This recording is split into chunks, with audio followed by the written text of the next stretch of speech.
O privilégio de conhecer essa igreja. A Ivana nos fez o convite ano passado e eu agradeço muito ao convite que ela nos fez, porque abriu a possibilidade de trazermos uma mensagem que acreditamos que tem uma relação muito importante para os dias que nós vivemos. Então agradeço a Ivana por ter aberto a possibilidade do ano passado. E esse ano porque a Betânia dá continuidade a essa oportunidade, abrindo mais uma vez essa casa, que é uma casa de oração para todos os povos, para que junto nós tenhamos a oportunidade de estudar a respeito de uma relação muito importante, que é a nossa saúde e a fé que nós temos. E agradeço, obviamente, ao pastor Jefferson também, porque, além de abrir a sua igreja, ainda abre as portas da sua casa para que eu ali possa ficar. Muito obrigado. Já somos irmãos, não só em Cristo, mas também nas modas de calça curta. Bom, nós vamos conversar hoje sobre um assunto muito importante. Nós iniciamos uma semana onde o nosso propósito é falar a respeito de uma relação íntima de 4 áreas da nossa vida. Porque quando falamos a respeito de saúde, nós temos que entender que ela é muito mais ampla, o conceito de saúde, do que o conceito que geralmente a gente escuta por aí. A gente escuta muitas vezes dizerem o seguinte, que saúde é ausência de doenças. Vocês não acham que esse conceito ele é muito pobre? Saúde é ausência de doenças? Eu acho um conceito muito pobre. Eu acho que a gente pode ampliar um pouco esse conceito. Viu? Quando a gente tem essa intimidade, a gente cuida um do outro. Fico enroscando as coisas aqui embaixo. Analise comigo. Saúde, ela pode ser dividida em 4 áreas importantes da nossa vida. O físico, o mental, o social e o espiritual. Vamos tentar conceituar um pouquinho do que é cada uma dessas áreas, Eu quero trabalhar com vocês um aspecto importante. Saúde física, mental, social e espiritual. E nós vamos perceber que há uma relação muito íntima entre elas. Vamos definir cada uma. É claro que, se a gente for observar para a ciência, nós vamos encontrar talvez uma definição um pouco diferente dessa que nós vamos trabalhar nesta manhã. Porque quando se fala, por exemplo, de saúde física, o primeiro conceito foi trazido há um bom tempo atrás, pelo primeiro médico ou pai da medicina, que foi Hipócrates, que ele dizia que saúde física era um processo de desorganização de algo que estava antes organizado. Isso ele considerava doença e como que isso afetava a saúde física. Mas eu gosto de pensar que saúde física é o meu relacionamento com o meu corpo. Você se relaciona com o seu corpo todos os dias, sim ou não? De uma maneira correta ou não, dependendo das escolhas que você faz. Então, saúde física eu posso dizer que é o meu relacionamento com o meu corpo, através das minhas escolhas diárias. O que eu escolho afeta diretamente o funcionamento do meu corpo. Sim ou não? Sim. O horário que eu durmo, o que eu escolho beber, o que eu escolho comer, atividade física e como eu escolho fazer essa atividade física também. Eu tenho nos meus joelhos marcas da época do atletismo. Durante um tempo da minha vida, eu fui atleta profissional, eu competia no atletismo. Cheguei a ter a 3ª melhor marca no 100 metros rasos no Infanto Juvenil no Brasil. Eu gostava daquilo. Só que a relação que eu tinha com o meu corpo naquela época era de exigir o máximo que ele pudesse oferecer. E hoje, antes dos 40, tem um joelho com mais de 70. Nós temos uma idade um pouco incompatível, como o pastor disse. Idade de 50, biológica de quanto? 28, ele falou, e mental de 18. Não sei se isso é uma boa. É bom, Keila, assim? Não. Pois é, o meu, idade menor de 40, biológico muito menor, mas joelógico acima de 70. A relação que eu tive com o meu corpo de exigir do meu joelho naquela época mais do que ele poderia oferecer, me cobra um custo alto hoje. Às vezes eu nem preciso, Jefferson, torcer o tornozelo numa prática de atividade física para ter que usar a muleta. Na última viagem que eu fiz, quase que eu tive que pedir o auxílio novamente porque o joelho está sofrendo novamente. Então são consequências de uma marca, de uma relação inadequada que eu estabeleci com o meu corpo. Entende? Isso é saúde física. Agora, como que poderíamos definir, então, saúde mental? Saúde mental é o meu relacionamento com os meus pensamentos e as minhas emoções. E isso reflete nas minhas ações. E essas ações formam os meus hábitos. E os meus hábitos determinam o meu caráter, que é a única coisa que eu levo para o céu. Olha que coisa grave isso. Então, o meu relacionamento com os meus pensamentos e emoções determinam minhas ações. Pastor Jefferson, faz favor. Comece a andar ali daquele início para cá e eu vou andar daqui para lá. Veja só. Os meus pensamentos e as minhas emoções determinam as minhas ações.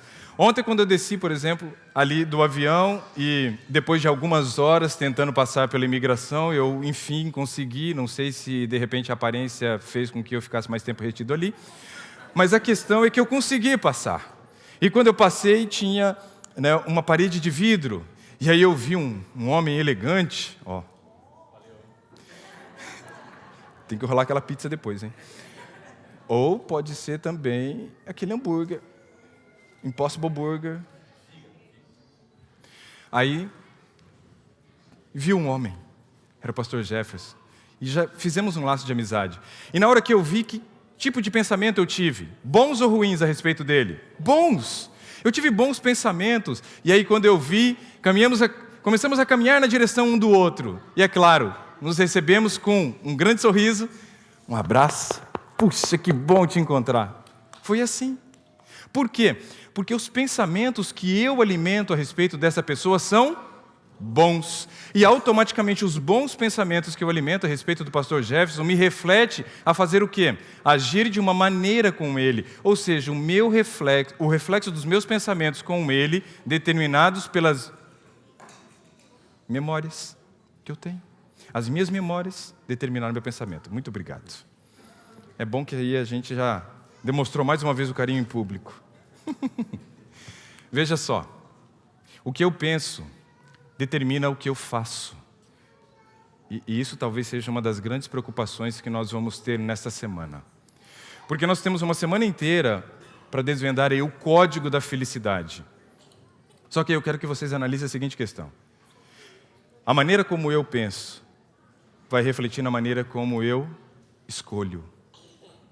Tem uma poesia de Cecília Meirelles muito interessante que é chamada Ou Isto ou Aquilo. E aí ela vem trazendo algumas frases interessantes dentro desse poema, quando ela diz, por exemplo, assim, não sei se calço a luva ou se uso os anéis. Ou seja, porque se eu calçar uma luva, de que vai adiantar ter anéis por baixo? Vai aparecer? Não. Mas se você calçar a luva, você também não vai colocar os anéis por cima. Ela tinha que tomar uma decisão, não sabe se calça a luva ou se usa os anéis. Numa outra parte ela diz assim, ó, quem sobe nos ares não fica no chão, e quem fica no chão não sobe nos ares. Ou seja, perceba que todas as vezes que você toma uma decisão, você ganha algo, mas perde algo. Todas as vezes que você toma uma decisão, você ganha algo, mas perde algo. E geralmente as perdas são maiores do que os ganhos, só que os ganhos têm que ser tão relevantes naquilo que você escolheu, que vale a pena. Que vale a pena. Todo mundo que é casado, né? Todos os homens que são casados escolheram essa mulher que está ao seu lado.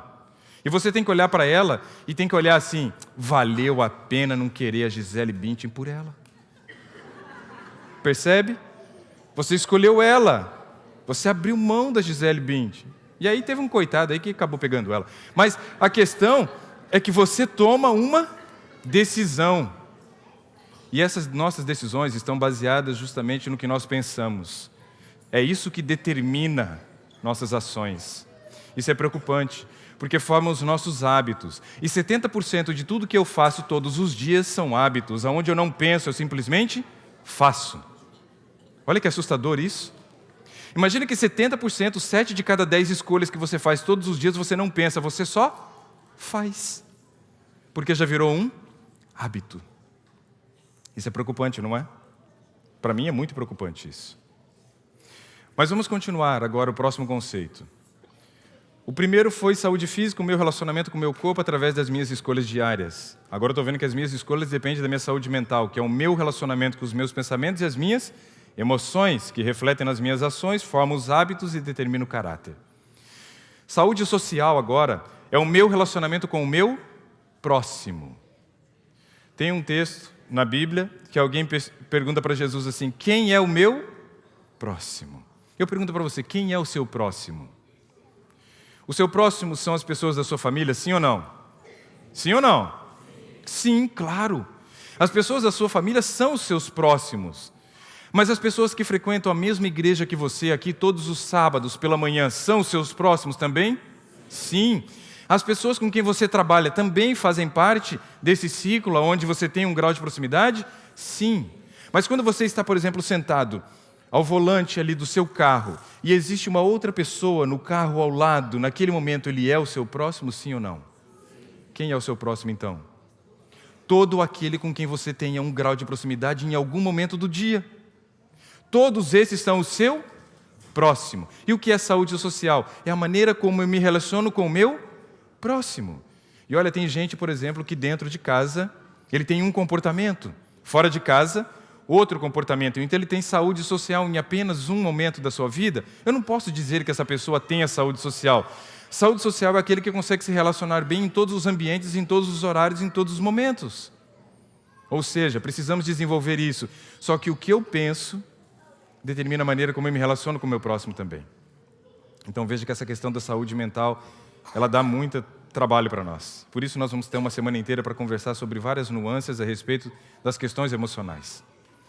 Tem um desenho, eu não sei quantos de vocês já assistiram, ele é um clássico da Disney, chamado Pateta no Trânsito. O pastor Jefferson, eu perguntei para ele, ele disse que ainda não assistiu, vou ter que assistir essa semana com ele. É de antes, né?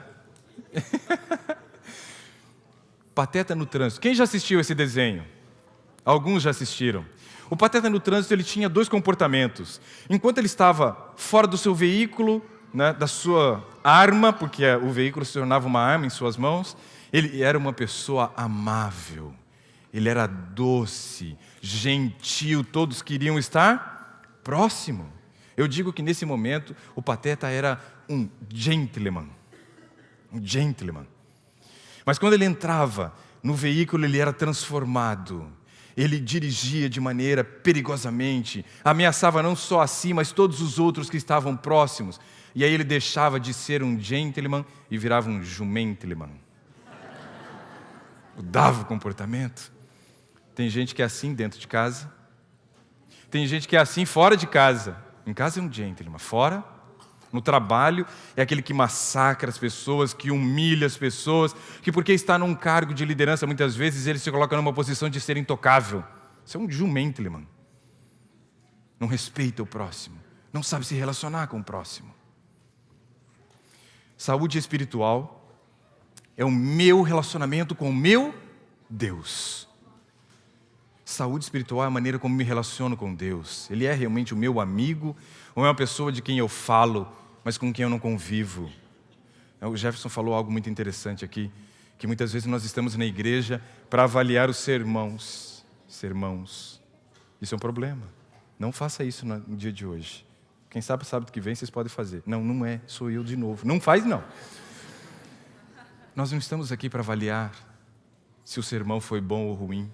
Não estamos aqui para dizer se de repente, né, teve um acorde que não bateu na hora que a banda estava tocando, ou se alguém que estava regendo aqui desafinou.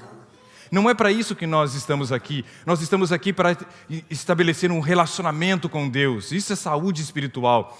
É mostrar de que eu vim na presença de Deus e eu me entrego completamente a Ele. Eu quero me relacionar intimamente com Ele. O Jefferson foi muito feliz nessas palavras, porque tem muita gente que vem aqui como telespectador. Eu vim assistir. Não, você não veio assistir, você veio participar. Então, quando eu fizer as perguntas, responda, porque nós estamos participando juntos de um culto em louvor ao nosso Deus. Estamos aqui para nos relacionar intimamente com Deus. Agora, relembra comigo rapidinho, veja só. Saúde física é o meu relacionamento com o meu corpo. Saúde espiritual é o meu relacionamento com os meus pensamentos e emoções. Saúde social é o meu relacionamento com o meu próximo. E saúde social, falei outro, né? Espiritual, o meu relacionamento com Deus. O que é saúde, então? Vocês já têm condições de responder. O que é saúde? Relacionamento. Saúde é relacionamento. Agora, deixa eu te falar uma coisa. Qual é a base para a construção de um relacionamento? Opa, alguém disse. Amor. A base para a construção de um relacionamento é o quê? Amor. Quem é o amor? Então qual a base para que eu tenha saúde plena nas 4 áreas? É Deus. Entender? Saúde provém de Deus. Se eu quero desenvolver um relacionamento respeitoso com o meu corpo, onde as minhas escolhas vão fazer bem para mim, eu preciso desenvolver amor próprio. Sim ou não? Mas como que eu vou desenvolver amor próprio se eu não estou ligado à fonte do amor? Tem como isso acontecer? Não. Ou seja, se nós durante essa semana queremos realmente obter saúde nas 4 áreas da nossa vida, nós precisamos aprender a nos relacionar intimamente com Deus, porque Ele é a base para a construção de um relacionamento saudável. Quando você, por exemplo, vai ao supermercado, e ali você faz uma escolha de levar um determinado produto para sua casa, seja ele para comer ou beber. Naquele momento, quando você faz aquela escolha, você está demonstrando o amor por você mesmo. Sim ou não? Depende. Depende do que eu escolhi. Dependendo do que eu levo à boca, eu estou demonstrando que eu não me amo. Porque eu estou comendo algo que é prejudicial ao funcionamento do meu corpo. E se saúde física, o meu relacionamento com o meu corpo, a escolha do que eu levo à boca determina se eu sou ou não uma pessoa que tem amor próprio. Mas o pior é que muitas vezes nós pegamos determinados produtos e não levamos para comer sozinho. A gente não é egoísta nesse aspecto, deveria ser. Morra você. Mas aí você leva para quem? Para sua família, quem você acorda, sorri, abraça, beija e diz que ama. Mas se você está levando algo que faz mal para dentro da tua casa, você está demonstrando o amor pela tua família? Você está demonstrando o amor por aqueles que você diz que realmente ama? Analisa comigo, pensa comigo. Se as nossas escolhas não estão diretamente correlacionadas a esses aspectos, nós temos que parar, pensar, refletir e perceber que toda a nossa escolha não afeta somente a nós. As nossas escolhas afetam também aqueles com quem nós convivemos. Afeta o físico, mental, espiritual, social, não tem como. Agora, eu quero trabalhar com vocês, durante essa semana, aspectos de como nós tentarmos reassumir o controle das nossas emoções. Estarmos novamente no controle das nossas escolhas. É claro, submetendo o funcionamento da nossa mente, que é o órgão mais importante do nosso corpo, a Deus. Porque Ele é a fonte do amor, para que eu desenvolva amor próprio, e aí eu cuide do físico e do mental, para que eu desenvolva amor pelo próximo, e aí eu possa me relacionar bem com as pessoas, mas para que eu desenvolva também, ao final dessa semana, muito mais amor a Deus, que é a base para a construção de um relacionamento. Esse é o nosso propósito aqui durante essa semana. Eu espero que Deus me use, para que vocês sejam abençoados, porque se Ele não me usar, vai ser uma lástima no final da semana. E eu fiquei vendo aqui, o Jefferson veio e trouxe um louvor maravilhoso no início. Depois vieram aqui e destruíram na hora da historinha das crianças. E eu fiquei pensando assim, meu Deus, faz alguma coisa, porque senão eles vão sair daqui frustrados. Porque se dependerem de mim, a semana vai ser uma lástima. Mas como nós estamos aqui, não para depender do Ricardo, do que o Ricardo vai dizer, mas sim do que Deus tem para falar para vocês através do Ricardo, eu tenho certeza que a gente pode sair daqui no sábado que vem, ao final de mais uma semana, aqui na Brazilian Temple, cheio do amor de Deus. A semana inteira, então, nós vamos falar sobre amor. Porque ele é a base da construção do relacionamento. É o amor. Agora, o que eu falei para vocês sobre saúde, está aqui, ó. Trouxe material novo para vocês. Né? Saúde e fé, uma relação de vida. Aqui é o capítulo 2, essa introdução que eu fiz. Só que eu quero mostrar para vocês como que quando nós nos relacionamos com Deus de maneira íntima, isso muda nosso comportamento, isso muda nossas escolhas. Abra sua Bíblia em Gênesis e vamos tentar entender alguns aspectos interessantes de como eu me relacionando de forma íntima com Deus, as minhas escolhas são uma. E como eu me relacionando mal com Deus, me afastando de Deus, da fonte do amor, minhas escolhas são outras. E aí nós vamos perceber que existe 2 comportamentos básicos. Um comportamento abnegado de entrega e um comportamento egoísta de satisfação própria. vamos tentar identificar algumas características em 3 histórias bíblicas que nós vamos observar. E vamos perceber que realmente nós precisamos nos relacionar intimamente com Deus se queremos ter saúde mental para fazer escolhas melhores. Gênesis capítulo 3, para mim é onde eu encontro a história mais triste da Bíblia. E o ano passado eu tive a oportunidade de compartilhar com vocês do Gênesis capítulo 3, do verso 1 ao 6. Lembra? Que nós trabalhamos do verso 1 ao 6 o ano passado. Agora nós não vamos trabalhar do verso 1 ao 6, nós vamos trabalhar a partir do verso 8 de Gênesis 3. Feche seus olhos. Senhor que nos altos céus habita, louvado e engrandecido seja o teu santo nome. Bendito, Senhor, seja o teu nome. Grandioso seja o teu nome na nossa vida. Que o Senhor neste momento nos abençoe com a presença do Espírito Santo. Aquele que instruiu para que todos os profetas escrevessem as palavras sagradas desse livro, que possa se fazer presente agora iluminando a nossa mente, trazendo a compreensão da leitura que vamos fazer desse livro sagrado.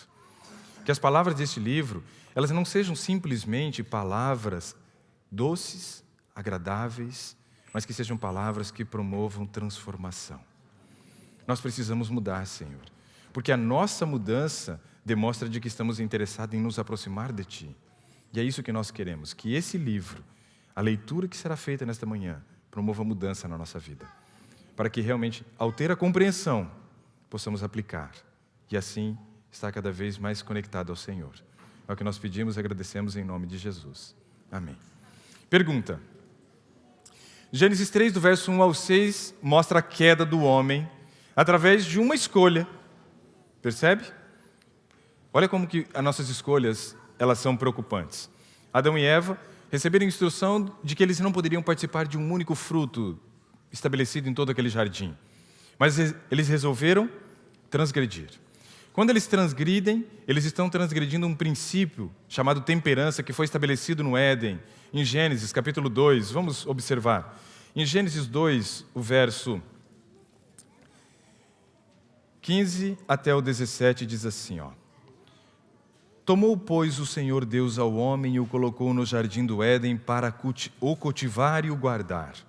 E o Senhor Deus lhe deu esta ordem: de toda a árvore do jardim comerás livremente, mas da árvore do conhecimento do bem e do mal não comerás, porque no dia em que dela comerdes, certamente morrerás. Ou seja, aqui Deus está estabelecendo um princípio chamado temperança.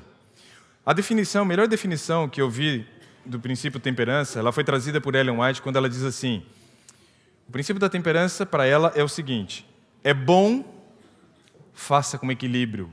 É ruim, não faça. Dentro de uma relação marido e mulher, trair é bom? Sim ou não? Mas só em ocasião especial. Tem problema? Só um pouquinho. Só de vez em quando. Não tem problema? Ou tem problema? Percebe? O que é bom, eu faço. O que é ruim, eu não faço um pouquinho.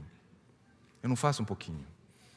Roubar é bom, mas sonegar imposto, só um pouquinho, o governo já tem muito. Tá certo? Sim ou não? Ele tem muito já. Usa mal, principalmente se for no Brasil.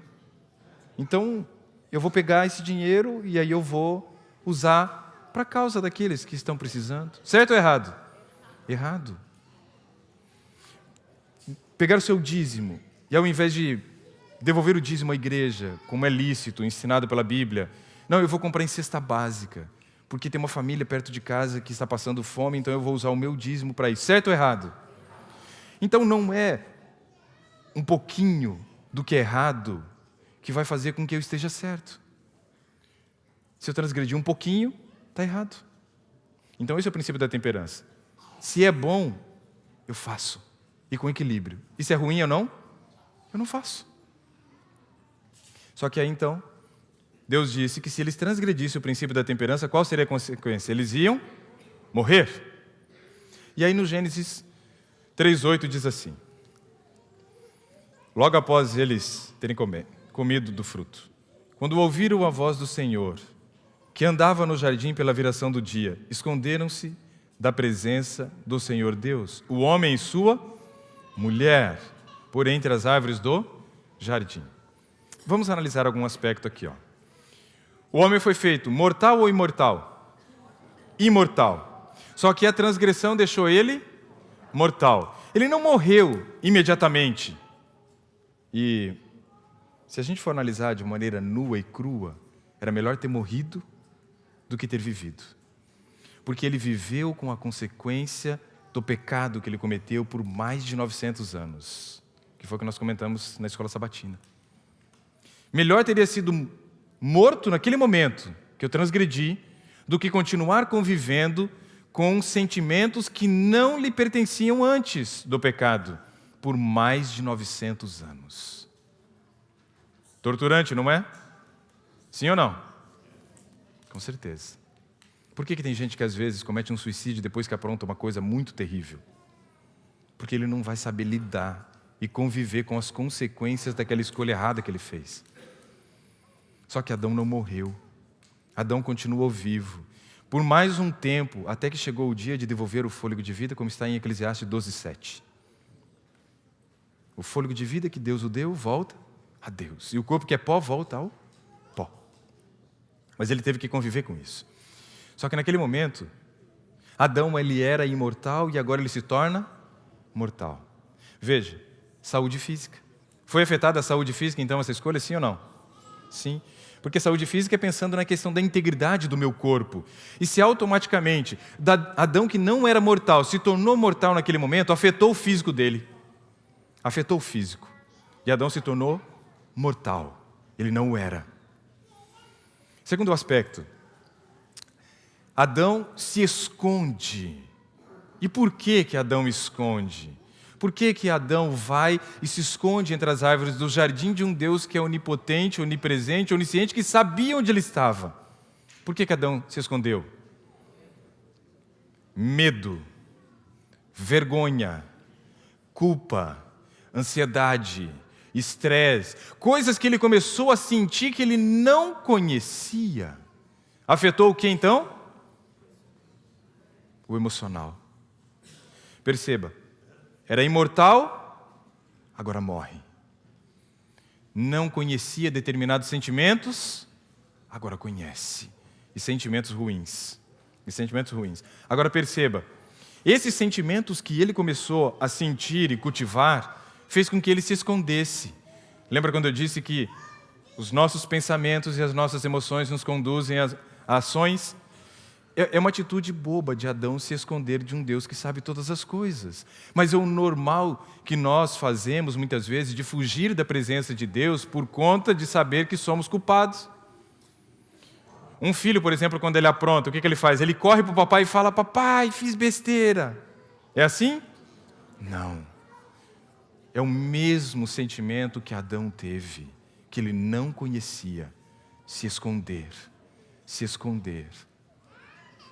Aí Adão se esconde. Depois vem o próximo versículo, que é o 9. E chamou o Senhor Deus ao homem e lhe perguntou: onde estás? Deus sabia onde ele estava? Claro que sabia.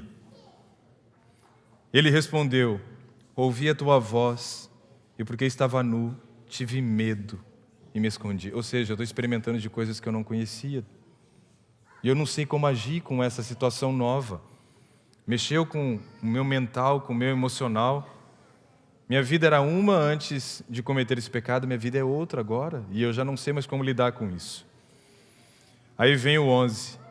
Perguntou-lhe Deus: quem te fez saber que estava nu? Comeste da árvore de que dei ordem que não comesse? Olha o que ele responde. Então disse o homem à mulher: que tu me deste por esposa. Ela me deu da árvore e eu comi. Sabe o que aconteceu nesse momento? A primeira DR do Éden. Começaram ali a discutir a relação. A culpa é tua. Ou seja, afetou o social? Afetou. Você percebe como que uma única escolha no Éden já afetou o físico, já afetou o mental e agora afeta o social. Afeta o social. E aí então, vem a pergunta para quem agora? Vem a pergunta para quem? Diz o Senhor Deus à mulher, no verso 13: que é isso que fizeste? Respondeu a mulher: a serpente me enganou e eu comi. Quer dizer, a culpa também não é minha, a culpa é de quem fez essa serpente aqui. O senhor sabe quem fez? Então, ele é o culpado. Agora a culpa caiu em quem? Olha que coisa, é muito louco isso. Até esse momento, o homem, por não ter uma natureza pecaminosa, ele se relacionava com Deus face a face.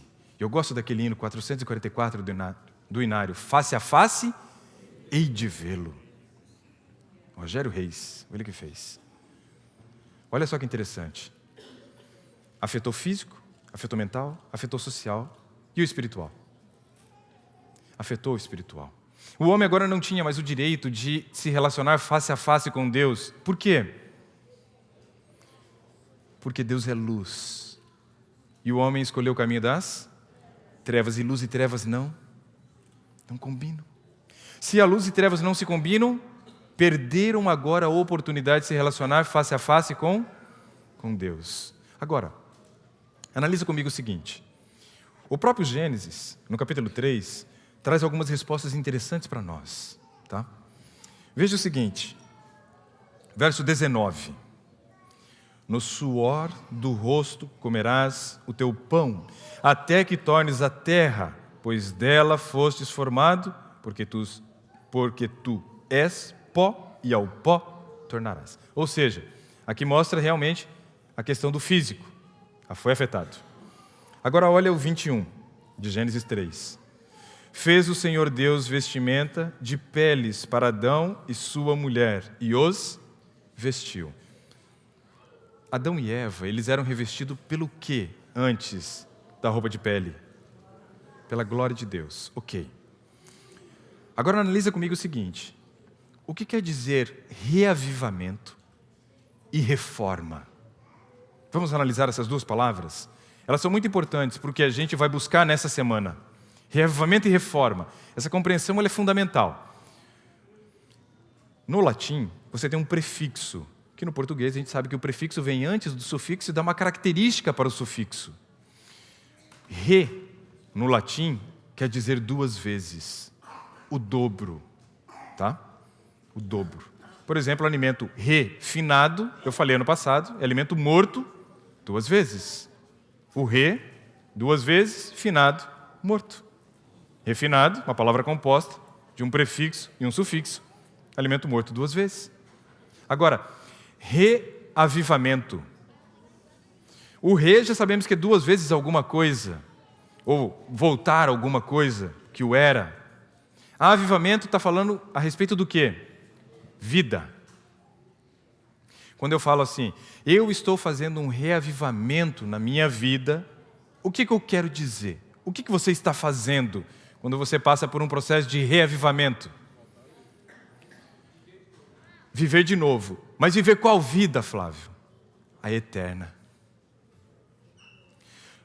Quando a igreja, por exemplo, faz uma campanha e incentiva os membros a buscarem um reavivamento, ela está dizendo para as pessoas da igreja o seguinte: busquem a Deus, se relacionem com Deus para que você possa voltar a ter a vida que tinha antes do pecado.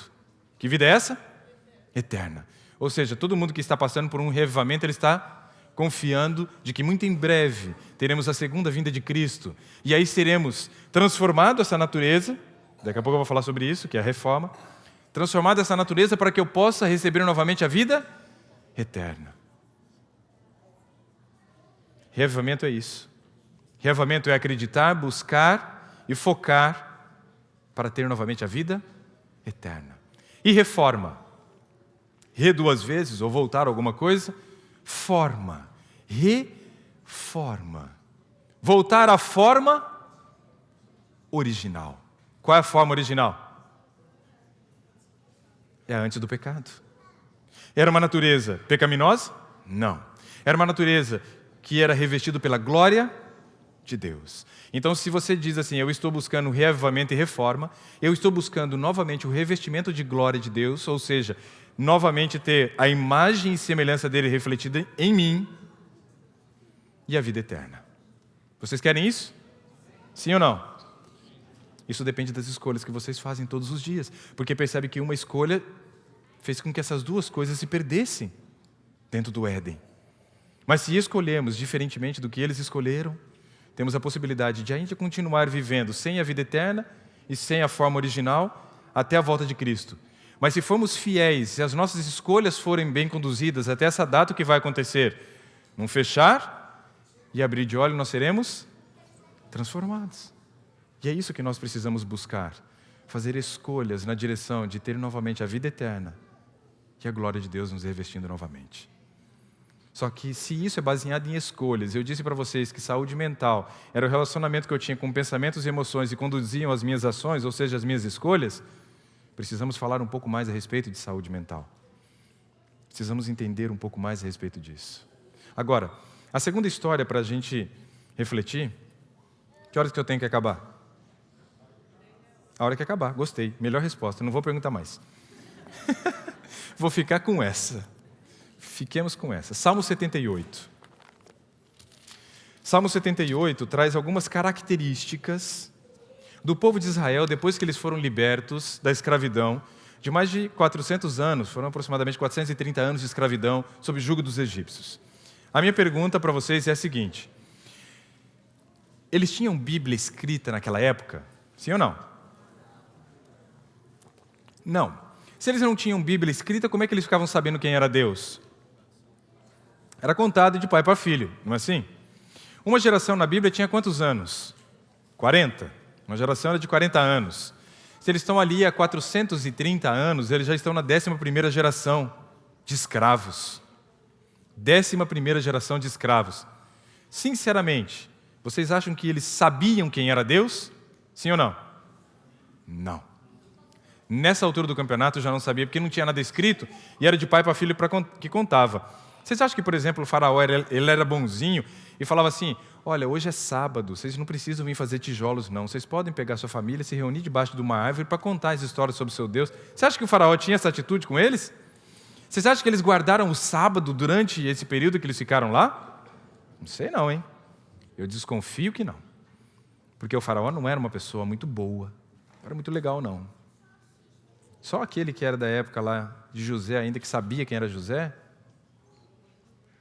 que teve uma atitude proativa com relação ao povo de Deus. Os outros não. Eles não sabiam que era Deus. Então veja. Eu falei que saúde é relacionamento. A base do relacionamento é o amor. Quem é o amor é Deus. Ou seja, as escolhas desse povo estavam muito relacionadas ao relacionamento que eles tinham com Deus. E o relacionamento que eles tinham com Deus era bom ou ruim? Ruim. No entanto, que quando Moisés chegou para ser o libertador, na primeira conversa que teve com o faraó mandou eles fazerem o quê? Aumentar a produção, não foi? Se eles conhecessem Deus, eles saberiam que Deus realmente faria o melhor por eles. Mas o que eles fizeram e falaram para Moisés? Ô Moisés, pelo amor de Deus, né? Pelo amor de Deus, para com isso. O que você está achando? Você está achando que esse cara vai deixar a gente sair? Nós somos um monte de obra barata. Você foi lá bater um papo com ele? Ele mandou a gente aumentar a produção. Era melhor você ter ficado lá onde você estava, no deserto. Não vim para cá, não. Se eles conhecessem Deus, eles falariam isso? Agiriam dessa maneira, sim ou não? Não. Aí depois esse povo presenciou o poder de Deus. Através de 10 pragas. Foram libertos. Aí quando eles chegam na beira do Mar Vermelho, o faraó muda de ideia. Não, eu vou lá pegar esse povo de volta. Matar todo mundo agora. O que eles falam para Moisés? Moisés, o que é isso? Não tinha sepultura suficiente no Egito? Tinha que trazer a gente para morrer aqui agora? Eles sabiam que era Deus? Não. Por desconhecer quem é Deus, eles agiam dessa maneira. As atitudes deles demonstravam realmente que o relacionamento que eles tinham com Deus era muito baixo. Não sabiam quem era Deus. Aí mais uma vez Deus promove um milagre. Abre o Mar Vermelho. Esse é o contexto de Salmo 78 agora. Abre o Mar Vermelho, eles passam em seco. Não sei que altura que tinha aquelas paredes de água que Deus abriu, mas quando a gente estuda um pouquinho sobre a geografia do Mar Vermelho, a gente vê que em determinadas regiões ele tinha mais de 40 metros de profundidade. Imagina se de repente foi justamente num desses caminhos de aproximadamente 40 metros de profundidade que eles entraram. E aí você tinha colunas de águas ao lado, paredes de 40 metros de altura. Deus segurando a água, eles passam em seco. Termina de atravessar, fecha em cima dos inimigos. Os inimigos morrem. Aí eles entram no deserto. Entram no deserto num sol abrasador durante o dia e um frio congelante à noite. Deus, então, pela sua misericórdia, coloca uma coluna de fogo para aquecê-los durante a noite e também guiá-los. E uma coluna de nuvem que protegia contra o sol abrasador durante o dia. Mais milagres. Olha quanto milagre que esse povo está experimentando aos olhos. Diferente de nós que escutamos ou lemos sobre as histórias, eles presenciaram, eles viram, experimentaram na prática o que era o poder de Deus. Agora, por que Deus se manifestou dessa forma, tão miraculosa, diferentemente do que Ele faz hoje? Porque não existe nenhum comunicador tão bom quanto Deus. Deus é o melhor comunicador que existe. Ele fala numa linguagem que é compreensível ao povo. Sempre. Por isso que lá no Velho Testamento e no Novo Testamento parece que são deuses diferentes, né? A gente escuta pessoas dizer, mas o Deus do Velho Testamento é diferente do Deus do Novo. Não, não é. É porque ele fala numa linguagem que é compreensível para cada momento e situação que aquelas pessoas estavam vivendo. Aquele povo todo que saiu do Egito, eles eram o que lá no Egito? Escravos. Um tipo de escravo, chamado de escravo braçal. Agora, qual é a lei do escravo? Manda quem pode, obedece quem tem juízo. O faraó, então, ele governava o seu reino com mãos de ferro. E a linguagem que eles entendiam era essa: quem pode mais, manda. Quem não pode, obedece. Deus, então, se fazendo compreensível para aquele povo, mostra que, na verdade, ele tinha mãos mais fortes do que a do faraó. E ele resgata o povo. E agora ele começa a fazer milagres, um atrás do outro, para aquele povo. Onde eles estão, acaba a água, da rocha sai um rio. Onde está a água está amarga, transforma em doce. A comida acaba, cai o maná. 6 dias da semana o maná cai. Durante 5 dias da semana tinha que pegar a porção para o próximo dia. Um dia da semana tinha que pegar a porção dobrada, porque não caía no sábado. Todos os outros dias estragavam, no sábado não. De sexta para sábado não. Olha quanto milagre. Ele está mostrando o seu poder para aquele povo. Porque a única linguagem que eles conheciam era essa. Linguagem do poder. Só que aí eu começo a analisar a seguinte questão. Eles ainda não sabiam quem era Deus. O grau de relacionamento deles com Deus era muito pequeno. E por se relacionar e conhecer muito pouco quem era Deus naquele momento, eles precisavam ter uma experiência, experimentar a vivência com Deus. Só que eles saíram da escravidão e mudaram o seu comportamento. Porque o escravo, ele é obediente. E se ele não for obediente, ele morre. Só que quando eles saíram, não se viram mais sob o jugo dos egípcios, eles colocaram as manguinhas de fora. Como eles não conheciam Deus, eles começam a se relacionar de uma maneira muito distorcida com Deus. Olha o verso 17 de Salmo 78. Diante de todos esses milagres que eu citei para vocês, a Bíblia diz assim, mas ainda assim prosseguirem em pecar contra ele, se rebelaram no deserto contra o Altíssimo. 2 pecados em um único verso. Aí nós vamos para o verso 18 e encontramos mais 2 pecados. Tentaram a Deus, e a Bíblia diz, quando Jesus está lá em Mateus capítulo 4, ou Lucas capítulo 4, não tentarás o Senhor teu Deus. E olha, tentaram a Deus no seu coração, pedindo alimento que lhe fosse do seu gosto. Mais um pecado, não pela questão de estar pedindo alimento que fosse do gosto, mas porque naquele momento Deus estava querendo fazer coisas especiais na vida deles e estava oferecendo o maná para eles, que era o melhor que ele tinha para oferecer. E eles estavam buscando a satisfação própria, dizendo assim, olha, o que o Senhor tem para nós não é o suficiente. É isso que é o grande problema. Verso 19. Falaram contra Deus, mais um pecado. Pode acaso Deus preparar-nos uma mesa no deserto? Estão desafiando a Deus como se Ele não tivesse poder para fazer aquilo. 3 versos. 6 pecados. Verso 20. Com efeito feriu ele a rocha, e dela manaram águas, transbordaram caudais. Pode ele dar-nos pão também? Ou seja, eles já tinham presenciado milagres de Deus, já tinham visto o poder de Deus, mas agora está falando assim, ó, será que ele também pode nos dar pão? Desconfiando de Deus. Ou fornecer carne para o seu povo?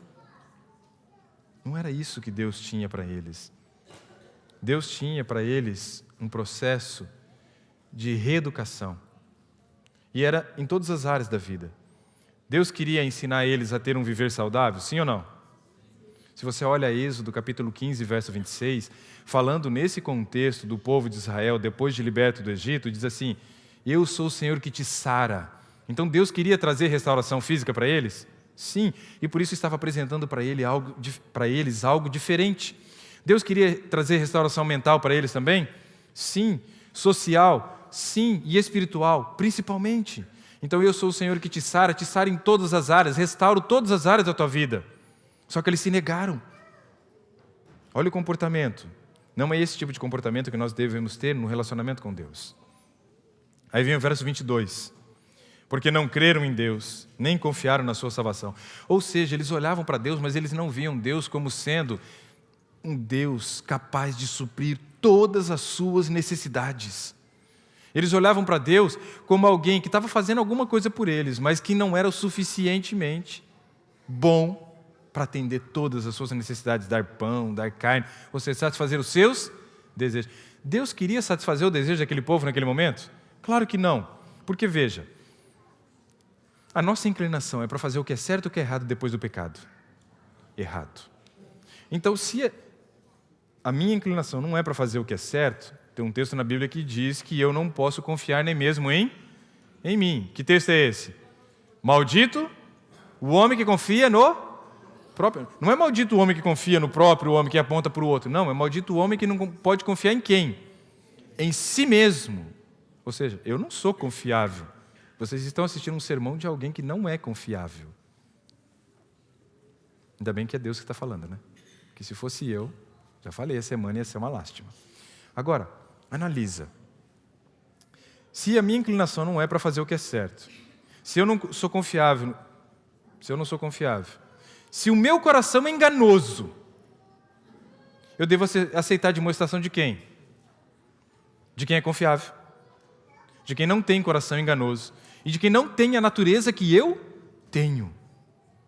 Aquele povo deveria ser submisso e entender de que Deus sabia o que era melhor para eles, mas eles queriam satisfazer os seus prazeres. Olha a relação distorcida com Deus. Só que eles pediram, e a gente tem que tomar cuidado com o que a gente pede, que Deus pode atender, e aí um problema, melhor às vezes seria não pedir. Verso 26. Fez soprar no céu o vento do Oriente, e pelo seu poder conduziu o vento do Sul. Também fez chover sobre eles carne como poeira e voláteis como areia dos mares. Eu acho interessante essa expressão, voláteis como areia dos mares. É como se você estivesse na beira da praia e viesse uma grande quantidade de vento, uma ventania naquele momento, e a areia se levanta e depois ela não consegue se assentar no chão, porque o número de codornizes que Deus mandou já havia coberto todo o espaço do acampamento deles, todo o arraial dos santos. Só que pesquisadores bíblicos, eles dizem que a quantidade de codornizes que Deus mandou foi tão grande, que elas já estavam ocupando todo o espaço do acampamento deles com 1 metro de altura. 1 metro é mais ou menos isso daqui. Tinha 1 metro cúbico de codornizes por todo o espaço do acampamento deles. E muitas outras ainda querendo pousar, que não achava mais o chão, então ela pousava nas costas das outras e levantava voo. Voláteis como areias do mar. Uma areia do mar. Entenderam? É assustador pela quantidade. E aí o verso 28 diz assim: fê-los cair no meio do arraial deles, ao redor de suas tendas. E agora vem o comportamento triste desse povo. Então comeram e se fartaram a valer. Esse termo a valer, quando eu era criança, eu jogava muita figurinha para tentar completar uns álbuns que eu colecionei. E chegava um certo momento que a gente juntava os amigos, colocava um bolo de figurinha no chão e ia batendo ali, treinando. E alguém, em um certo momento, dizia assim, agora acabou a brincadeira, agora é a valer. Olha a expressão aqui, comeram e se fartaram a valer. É como se eles estivessem numa competição para ver quem vai comer mais codorniz agora. Igual aqui nos Estados Unidos tem para ver quem come mais cachorro-quente. É deprimente, não é, ver uma competição dessa? O povo enfiando cachorro-quente, empurrando para dentro, tomando um refrigerante para tentar fazer engolir, aí volta o refrigerante pelo nariz. É uma coisa nojenta. Mas o povo de Deus, que ficou 430 anos escravo e que tinha sido liberto com mão forte, estava tendo um comportamento desse. Totalmente inadequado, vocês não acham? Aí vem o 30. Porém, não reprimiram o apetite. Analisa isso aqui comigo. Não reprimir o apetite quer dizer o quê? Não aceitaram a admoestação do Senhor. Se negaram a aceitar aquilo que Deus tinha para oferecer para eles. E acharam que as suas escolhas eram as melhores. Porém, toda escolha tem uma consequência. Olha o problema. Final do verso 30. Tinham ainda na boca o alimento, quando se elevou contra eles a ira de Deus. Deus é longânimo. Sim ou não? Paciente. Espera. Dá tempo. A Bíblia diz que Ele espera que todos cheguem ao arrependimento para serem salvos. Por isso Ele não voltou. Porque se Ele tivesse voltado há 1 ano atrás, quem de vocês não estaria aqui? Tem alguém que há 1 ano atrás não estaria aqui? Há 1 ano atrás estava vivendo de uma maneira diferente da que vive hoje, não estava frequentando, uma igreja, buscando a Deus, tendo essa relação. Alguém se converteu no último ano? Alguém? Ninguém? 2 anos atrás, então. 2 anos atrás, alguém? Ninguém também? Isso aqui é tudo velho de guerra já? Opa! Legal. Sabe por que Jesus não voltou? Porque Ele queria que você estivesse aqui para ser salva. E sabe por que Ele ainda não voltou? Porque talvez tenha alguém aqui ainda que está com o coração duro, que ainda não se arrependeu e não quer viver sob a tutela de Deus, aceitando a sua admoestação. Porque Ele espera que todos cheguem ao arrependimento para serem salvos. E aqui Ele estava tentando salvar esse povo deles mesmos, eles eram os seus piores inimigos. Só que a paciência acaba, até a de Deus. Deus é infinito, porém sua paciência não. Uma boa frase essa. Podemos transformá-la numa frase famosa. Deus é infinito, mas sua paciência? Não. Uma hora vem a consequência. E veio. Verso 31. Quando levou contra eles então a ira de Deus, e entre os seus mais robustos semeou a morte e prostrou os jovens de Israel. Aí quando você lê isso, você fica pensando assim, poxa, se o fulano agiu dessa maneira e morreu, eu vou mudar, porque eu não quero o mesmo destino. Não seria um comportamento mais lógico e racional? Sim ou não? Se eu vejo alguém que se dá mal num negócio, o cara vai fazer um negócio, se dá muito mal no negócio. Quando eu for fazer um negócio, o que eu vou fazer? Eu não vou fazer igual fulano, porque eu percebi que ali não deu certo. Entenderam? Eu uso aquilo como um exemplo para que eu não caia no mesmo erro. E tem um ditado que todo mundo conhece, não é? Melhor aprender com o erro dos outros do que com os seus mesmos. Então, o meu pensamento quando eu leio esse versículo, antes de ler o próximo, é: se eu estivesse ali, tivesse presenciado essa cena, talvez escolheria viver de maneira diferente. Foi isso que eles fizeram? Verso 32.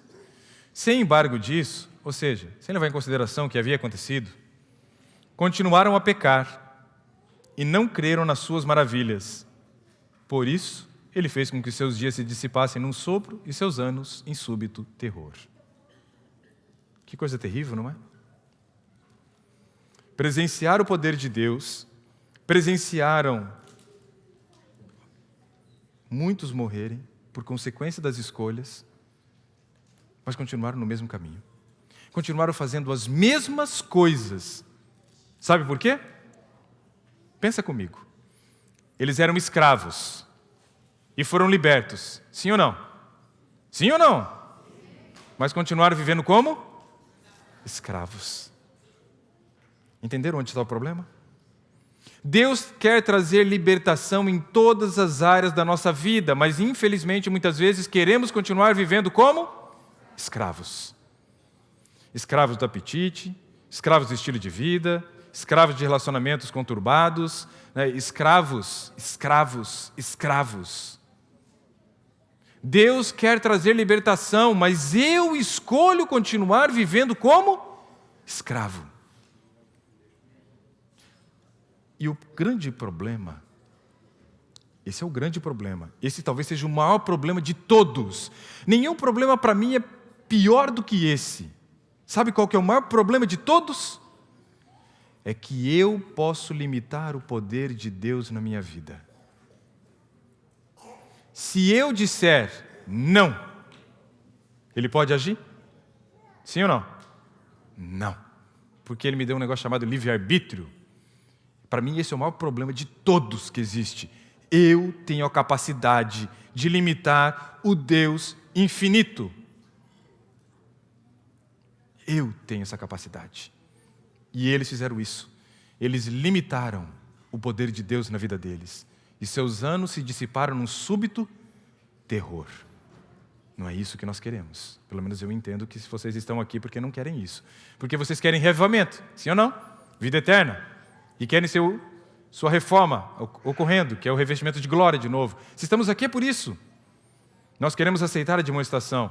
Só que o problema é que a gente aceita a demonstração de Deus em determinadas áreas, mas fala, não, Senhor, peraí. Nessa aqui é comigo. Aqui sou eu que escolho, o Senhor manda nas outras, essa aqui é comigo. Essa parada sou eu que resolvo. Isso não é bom. Agora vamos ver mais um comportamento para que a gente possa encerrar. A frase para resumir o povo de Israel seria qual então? Libertos, vivendo como? Escravos. Essa é a frase, hein? Pode anotar. Libertos, vivendo como? Escravos. Daniel capítulo 1. Vamos analisar o comportamento agora de 4 jovens. Vimos o comportamento então de Adão e Eva, pecaram e começaram a experimentar coisas que nunca tinham experimentado. Percebemos o povo de Deus que ficou 430 anos na escravidão, foi liberto, continuou vivendo como escravo. Veja o comportamento desses 4 jovens. Daniel capítulo 1, verso 1 diz assim, No ano terceiro do reinado de Jeoaquim, rei de Judá, veio Nabucodonosor, rei da Babilônia, a Jerusalém e a sitiou. O Senhor lhe entregou nas mãos a Jeoaquim, rei de Judá, e alguns dos utensílios da casa de Deus, e a este levou para a terra de Sinar, para a casa do seu Deus, e os pôs na casa do tesouro dos seus deuses.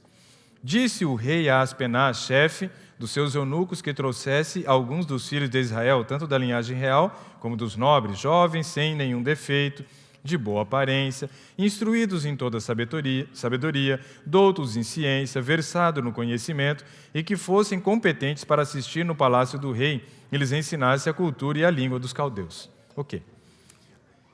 Esses 4 jovens mandaram o seu currículo para a Babilônia porque eles queriam servir ao rei. Certo ou errado? Eles não mandaram o currículo para lá? Não? Eles foram levados à força, então? E quem é levado à força, ele é um escravo. Interessante. O povo de Israel era escravo no Egito, mas eles eram escravos braçais, de botar a mão na massa. Esses aqui também foram para ser escravos, mas é um tipo diferente de escravo, chamado de escravo intelectual.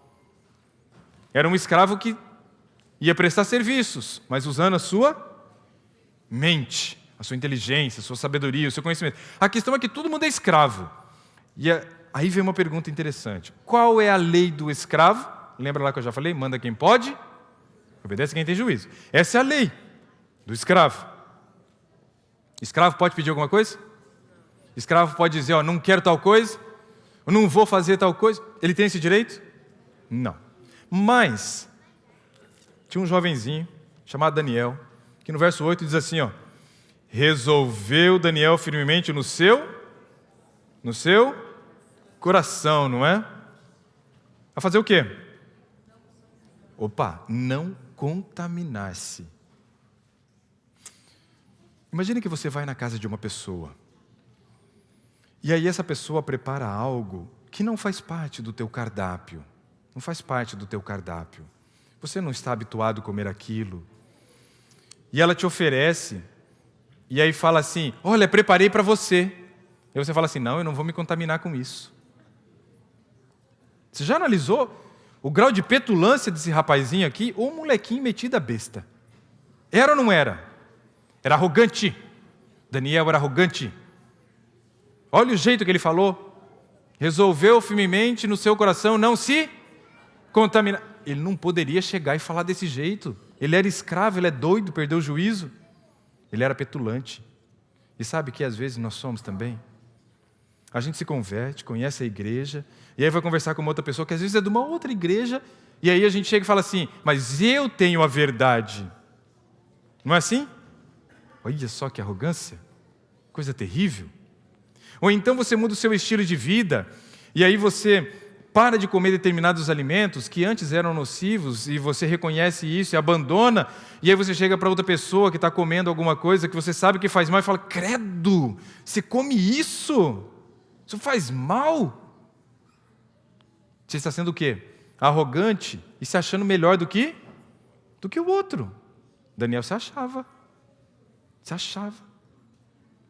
Ele foi educado num princípio, ele tinha um comportamento ilibado, sim, mas ele se achava. Sua cristinha estava alta, precisava dar uma murchadinha na crista dele, baixar a crista. Mas aí Daniel ele chega e fala assim então, então um detalhe interessante, abre lá em Levíticos, mantém aberto aí, mas abre em Levíticos 11. Daniel entendia uma coisa que é muito interessante, só que a maneira como ele colocou e a forma como Daniel agiu não foi nem um pouco inteligente. Não foi nem um pouco inteligente.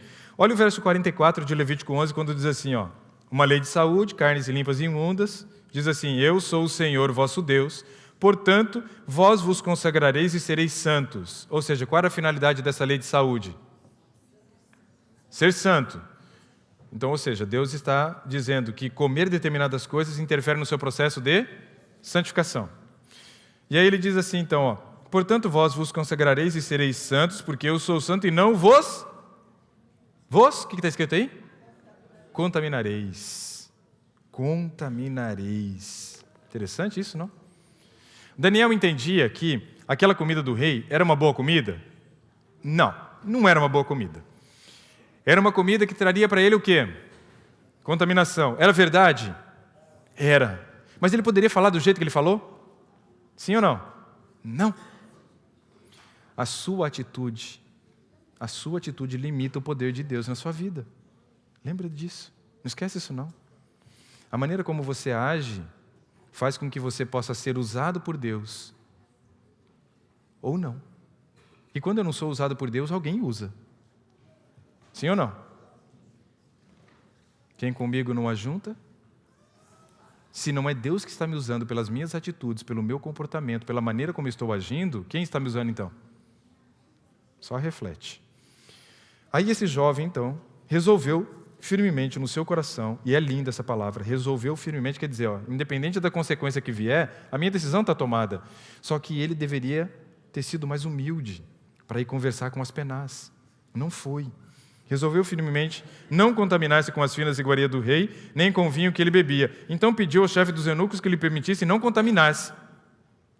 Se ele tivesse chegado e de repente dito, fala assim, Aspenaz, lá na nossa terra, em Israel, nós temos um hábito alimentar diferente desse do rei. Nós somos acostumados a comer tal coisa, tal coisa, tal coisa, e outras coisas, né, não fazem parte do nosso cardápio. Né? Será que não seria possível? Primeiro que ele era escravo, ele nem poderia ter essa conversa, mas já que está tendo, seja educado. será que não seria possível você liberar a gente de comer determinadas coisas, beber determinadas coisas? Já que nós viemos para servir, nós queremos servir da melhor maneira. Poderia ter se colocado numa condição de humildade, sim ou não? Sim. Ele poderia ter sido mais humilde, mas ele não foi. Ele foi arrogante. E aí Aspenaz, então, trouxe a resposta. Vamos lá.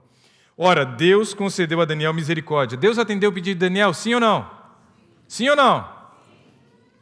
Vamos ler. Ora, Deus concedeu a Daniel misericórdia e compreensão da parte do chefe dos eunucos. O que Daniel tinha pedido? Para não precisar comer aqueles alimentos. E aí vocês disseram que Deus atendeu. Sim ou não? Vamos ver. Disse o chefe dos eunucos a Daniel: tenho medo do meu senhor. O chefe tem medo do senhor. O chefe já não é uma figura boa, né? Tem medo do outro, eu tenho medo de pensar como que era o outro. Tenho medo do meu senhor, o rei, que determinou a vossa comida e a vossa bebida. Porque, pois, veria ele o vosso rosto mais abatido do que os dos outros jovens da vossa idade. Assim, poríeis em perigo a minha cabeça para com o rei. Deus atendeu o pedido de Daniel, sim ou não? Não. Foi liberado ele não participar da mesa do rei? Aspenaz deixou ele não participar da mesa do rei? Não, Aspenaz disse assim: ô Daniel, presta atenção. Você chegou agora e está querendo sentar na janela. Eu vou te explicar uma coisa. O rei, ele não é um cara bom. E eu já não sou tão legal. Mas o rei é pior. Agora, você está querendo que não comer as coisas que o rei te determinou. Você diz que vai te contaminar essas coisas. Cara, você está querendo pôr minha cabeça a prêmio. O rei vai, me degolar. Então, fica na tua. Come o que está sendo oferecido. Não reclama não. Fica quietinho aí, você é escravo. Aspenaz liberou para ele comer? Não. Não deu. Mas disse que Deus agiu e que teve misericórdia. Que misericórdia é essa? Que o pedido que você faz não é atendido. Qual seria a consequência de Daniel pelo ato de rebeldia dele de não aceitar comer da mesa do rei? Qual seria a consequência? Então, a misericórdia de Deus foi para trazer o que para Daniel? A vida. Para mantê-lo vivo, para que ele não morresse pela atitude dele. Só que Daniel tinha resolvido firmemente no seu coração, e isso é bonito. Ele tinha resolvido. A decisão dele já estava tomada, ele ia comer aquilo, sim ou não? Independente do que acontecesse. E eu acho que aí é uma atitude linda de Daniel. Ele foi arrogante, isso é uma verdade. Mas ele tinha convicções. Daniel não era frouxo. Daniel não era frouxo. Daniel era um cabra macho. Entendeu? Não interessa o que vai acontecer. Eu não vou comer. Independente do que acontecer. E aí Deus então age por misericórdia e mantém ele vivo. Só que quando você tem uma decisão tomada, você tem ciência de que aquilo é o correto e é a vontade de Deus, o que você faz? Continua. Aí vem o verso 11. Então Daniel disse ao cozinheiro: opa, deu certo com Aspenaz? Não. Aí ele foi atrás de quem? Do cozinheiro. Ele desistiu? Não. Deus disse não, mas ele continuou insistindo. E às vezes a gente dá uma desanimada quando Deus fala não para alguma coisa nossa, não é? A gente faz algum pedido para Deus e recebe um não de Deus, a gente desmonta, desmorona, parece que a nossa fé fica abalada. Daniel não. Daniel persistiu. Sabe, Moisés dirigiu 40 anos aquele povo no deserto. Povinho duro, difícil de lidar. Difícil de lidar. Aí, sobe lá no monte. Jesus chama ele para poder bater um papo com ele, uma conversa.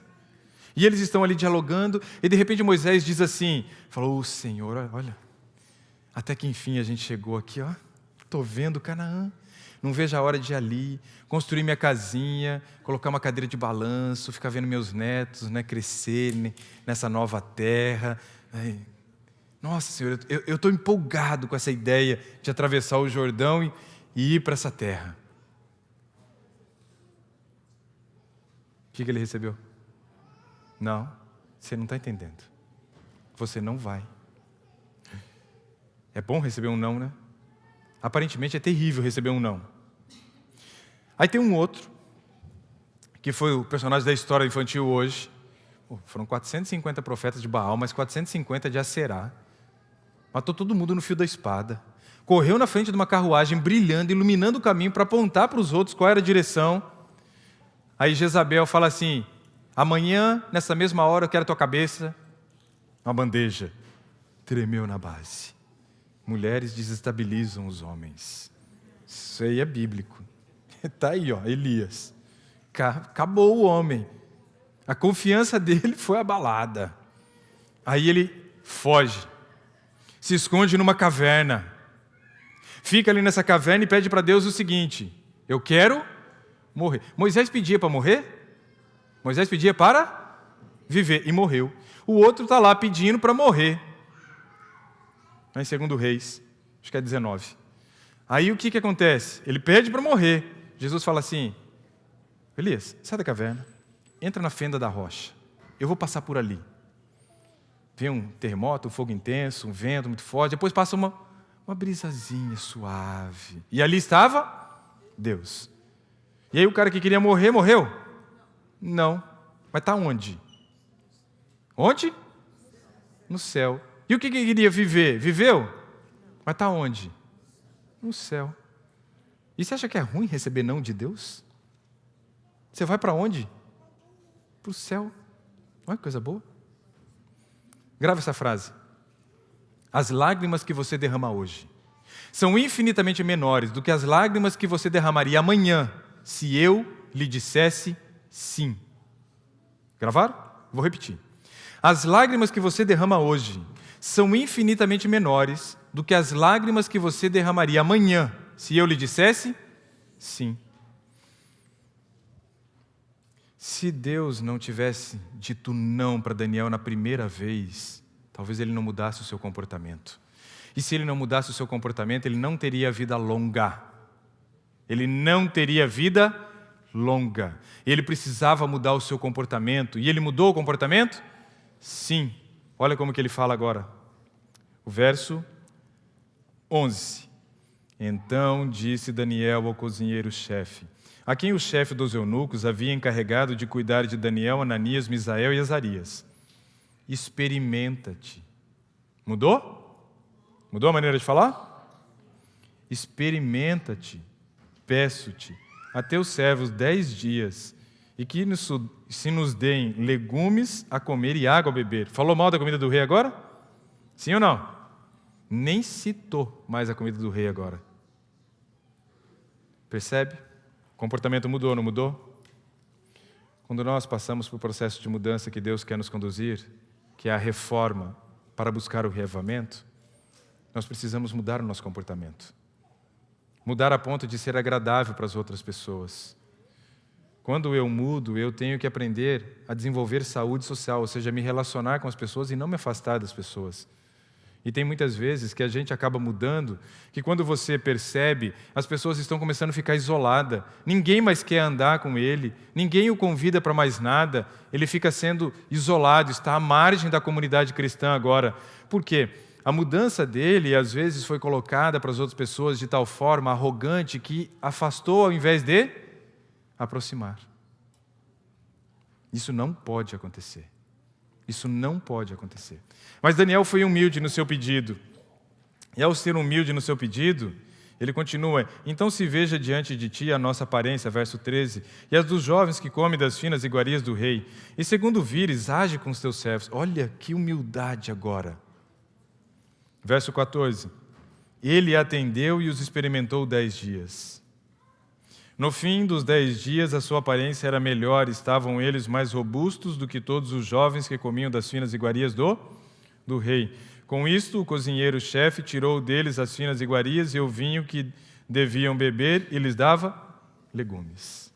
Entenda comigo a seguinte questão. Deus se alegrou na primeira atitude de Daniel, quando ele resolveu firmemente não se contaminar com as finas iguarias do rei? Sim ou não? Sim. Deus se alegrou quando ele decidiu firmemente. Porém, Deus se desagradou da maneira como ele apresentou suas convicções. E disse não, mas livrou ele da morte. Na segunda maneira, ele pede a mesma coisa, ou seja, ele não abriu mão das suas convicções, mas ele mudou o seu comportamento. Deus se alegrou das duas atitudes agora. E aí disse para ele o quê? Sim. E aí o cozinheiro que não mandava nada, que quem era o encarregado deles? O chefe dos eunucos. Então o cozinheiro estava desobedecendo o chefe dos eunucos, sim ou não? Estava pondo a cabeça dele em prêmio, sim ou não? Mas ficou preocupado com isso, sim ou não? Não. E por que ele não ficou? Porque Daniel apresentou de uma maneira e mostrou para ele, olha, experimenta, se não der certo a gente muda e vai comer dessas finas iguarias aí, ou dessas finas porcarias aí. Você já testou a Deus alguma vez na tua vida? Já falou assim, Senhor, eu vou ficar 10 dias fazendo tal coisa e eu preciso que o Senhor manifeste sua glória na minha vida. Para alguma área, seja ela qual for. Agora, a aparência dele estava diferente da dos outros, sim ou não? Então eles melhoraram em 10 dias, sim ou não? Não. Claro que não. Por que eles não melhoraram? Porque, o que eles começaram a fazer diferente para melhorar? O que eles começaram a fazer diferente para melhorar? Nada. Eles simplesmente faziam o que eles já faziam. Então, a diferença entre ele e os outros foi porque eles melhoraram ou porque os outros pioraram? Os outros já estavam numa condição ruim. Já não faziam as coisas que eles faziam. Já não tinham as orientações que eles tinham. E chegaram lá e ainda pegaram aquela comida que fazia mal, uma comida, sei lá, rica em gordura, tinha o álcool envolvido e tal. E já não era bom, ficou pior. E aí se viu a diferença. Sabe o que isso está trazendo de lição para nós também? Deus não quer melhorar a sua condição. Deus quer que você tenha uma condição plena o tempo todo.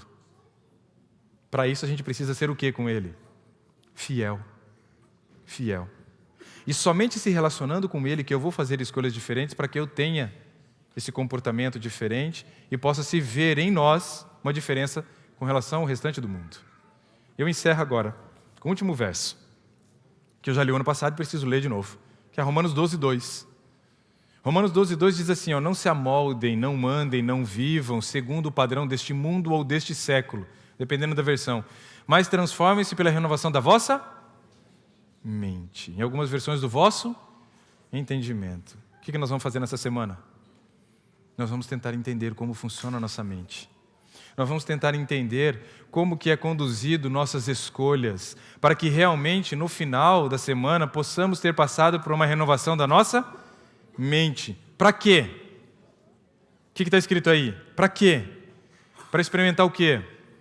A boa, a agradável e a perfeita vontade de Deus. Então, quando, já que é uma promessa condicional, que eu vou experimentar a boa, agradável e a perfeita vontade de Deus? Quando eu passar por um processo de renovação da minha mente, do meu entendimento, da compreensão de quem é Deus, e oferecer para Ele uma mente capaz de se relacionar com Ele. Hoje, muitos de nós estamos sofrendo e sendo fragilizados pelo estilo de vida que levamos, pelo mundo que vivemos, pelas cobranças que temos, pelas exigências que o mundo nos traz. Isso tem tirado a gente da estabilidade emocional. Isso tem feito com que a gente tenha dificuldade de pensar. E ao ter dificuldade de pensar, o agir é deturpado. As escolhas não são as melhores. Então vamos tentar entender um pouco durante essa semana como funciona a nossa mente e como oferecer um estilo de vida correto para que ela tenha pleno funcionamento. Desembotar a mente, ter condições de realmente se relacionar com Deus de maneira mais íntima, que é a fonte do amor para que eu receba benefício nas 4 áreas, físico, mental, social e espiritual. Agora, só analisa isso e a gente encerra. Daniel era livre. Estava lá na sua terra, tranquilo, vivendo a sua vida, junto com seus amigos ali. Ele era livre, sim ou não? Sim. Mas ele foi para onde? Para a escravidão. Só que, agora, ele está na escravidão, vivendo como escravo ou como livre? Escravo ou livre? Percebem a diferença do comportamento? O que fez diferença entre os dois grupos? Na minha visão, o que fez diferença entre os dois grupos era o relacionamento que cada um deles tinha com Deus naquele momento. O relacionamento que aquele povo de Israel tinha com Deus, ele era muito pequeno, mal sabia quem era Deus, depois de 430 anos de escravidão. Daniel saiu da sua terra e foi levado como escravo, mas ele tinha plena convicção quem era Deus. Percebem a diferença do comportamento? Qual era a frase para resumir o povo de Israel e o seu comportamento? Livres, vivendo como? Escravos. E a de Daniel e seus amigos? Escravos, vivendo como? Livres.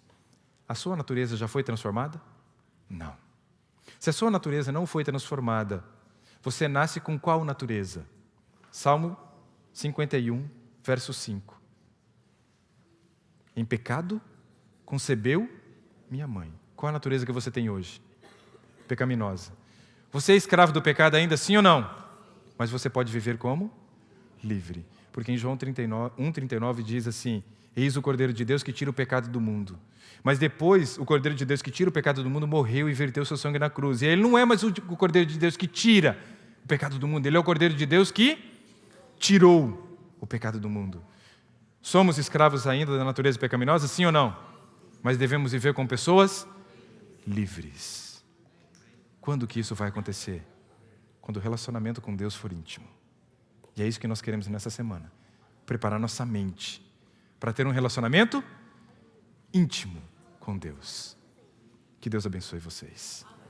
E que realmente nós tenhamos uma mente apta para se relacionar com Deus e vivermos livres até a volta de Cristo e por toda a eternidade. Agora a gente ora? Vamos ficar em pé? Vamos orar. E vamos pedir as bênçãos, não só para esse dia, mas para esta semana. Para que Deus haja, para que Deus faça um grande trabalho na vida de cada um de nós que estaremos participando dessa semana com foco em saúde emocional. Porque o que Deus quer é que nós desvendemos o código da felicidade. Vocês já desvendaram qual é o código da felicidade? Já conseguiram desvendar qual é o código da felicidade? O amor. Esse é o código. O código para ser feliz é o amor. E se relacionar com a sua fonte, que é Deus. Oremos. Senhor, que nos altos céus habita, louvado e engrandecido seja o teu santo nome. Muito obrigado por essa oportunidade que o Senhor nos concedeu de reunirmos em condições tão boas nesse templo para adorar o teu santo nome. Não viemos aqui como ouvintes, Senhor. Viemos aqui como participantes deste culto para que o seu nome seja engrandecido através da nossa vida. Mas queremos lhe fazer alguns pedidos. O primeiro pedido é que o Senhor nos leve em segurança. O segundo pedido é que o Senhor nos traga durante toda a semana em segurança para ouvir a tua palavra. E que ao final dela, nós saiamos daqui revigorados, Senhor. Cheios de força, ânimo para continuar vivendo segundo a tua vontade, ligado à fonte do amor que é o Senhor. Para que, desenvolvendo o amor, possamos cuidar do nosso físico, do nosso mental, do nosso social, mas principalmente do espiritual. Para que quando o Senhor voltar, todos nós sejamos aptos a morar contigo nas mansões celestiais. Queremos de novo, Senhor, a vida eterna e o revestimento de glória. Por isso, nos ajude nesse processo de reavivamento e reforma que vamos presenciar durante essa semana. Em nome de Jesus, oramos. Amém.